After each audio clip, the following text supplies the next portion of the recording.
Updates at pinakahuling mga usapin sa mundo ng palakasan. Atin ang pakinggan dito sa Ang Pilipinas Ngayon. Magandang araw, narito na po ang Sports Balita. Nagbigay-pugay ang isa sa mga matalik na kaibigan ni Samboy Lim at kapwa PBA legend na si Alan Caidic sa burol ng yumao ng si Skywalker sa kapelya ng Colegio de San Juan de Letran. Kapwa si Caidic at Lim ay standout sa kanilang mga eskwelahan noong 1980s. Namayagpag si Caidic sa University of the East Red Warriors habang si Lim ay ang pambato ng Letran Knights. Sa PBA, sila ay magkakampi sa San Miguel Beer at nagwagi ng ilang kampyonato. Para kay Triggerman, si Lim ay hindi lamang teammate o kaibigan kundi kapatid. Namatay si Lim noong Disyembre 23 sa edad na 61. Noong nakoma si Lim noong 2014 pagkatapos ma-heart attack, si Caidic ang isa sa kanyang mga kaibigan na madalas bumisita sa kanya at andun din si Triggerman sa kanyang tabi nang namaalam na si Skywalker. Ilan sa mga dating professional na players at teammate ni Lim na bumisita sa kanyang burol ay sina Jojo Lastimosa, Noli Locsin, James Yap, Ato Agustin, Olsen Racela, Coach Jong Wichiko at iba pa.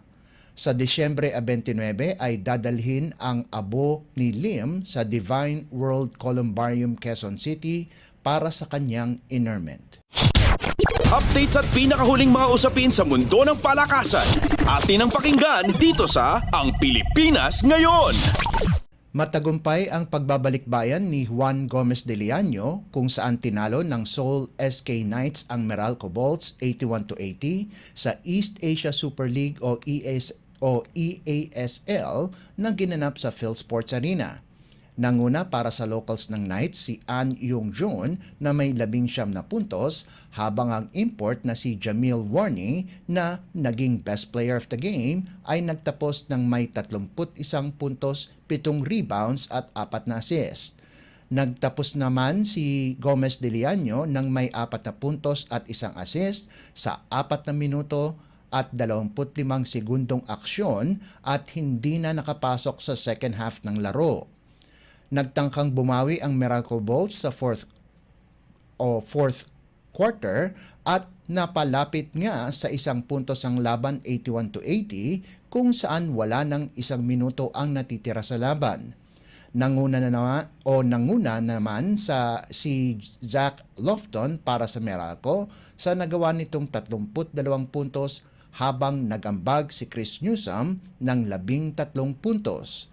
Susubukang makabawi ng Meralco Bolts sa Miyerkules, 3 ng Enero ng bagong taon laban sa New Taipei Kings na pinangungunahan ng mga dating NBA players na si Tony Mitchell at Jeremy Lin na gaganapin sa PhilSports Arena.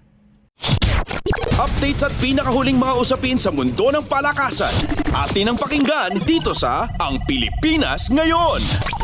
Tinitignan ni Filipina teen tennis sensation Alex Ayala na isang bagong panimula ang bagong taon kung saan nakapasok siya sa qualifiers ng 2024 Australian Open. Kakatawanin ng 18 anyos na si Ayala ang Pilipinas sa kompetisyon na pangungunahan ni 2021 US Open title holder Emma Raducanu pati na rin sina Sei Su Wei at Francesca Jones. Magaganap ang qualifying event sa Enero 8 habang ang main draw ay magsisimula sa Enero 14 at magtatapos sa 28. Hindi ito ang unang salang ng Women's Tennis Association o WTA number 190 sa Australia Open.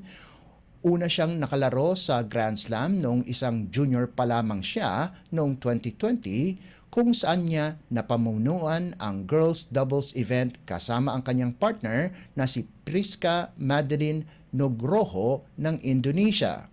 Sa singles competition naman ay umabot lamang si Ayala ng third round. Ito lamang 2023, lumaban siya sa qualifier sa women's single event, subalit natalo kay Misaki Doi ng Japan. Umaasa si Ayala na mayroon siyang momentum mula sa 2023 kung saan nakakuha siya ng 2 bronze medals sa Asian Games. Updates at pinakahuling mga usapin sa mundo ng palakasan. Atin ang pakinggan dito sa Ang Pilipinas Ngayon. At yan ang pinakahuling balita sa larangan ng palakasan. Para sa Radyo Pilipinas World Service, ito po si Leo Magpayo. Magandang araw.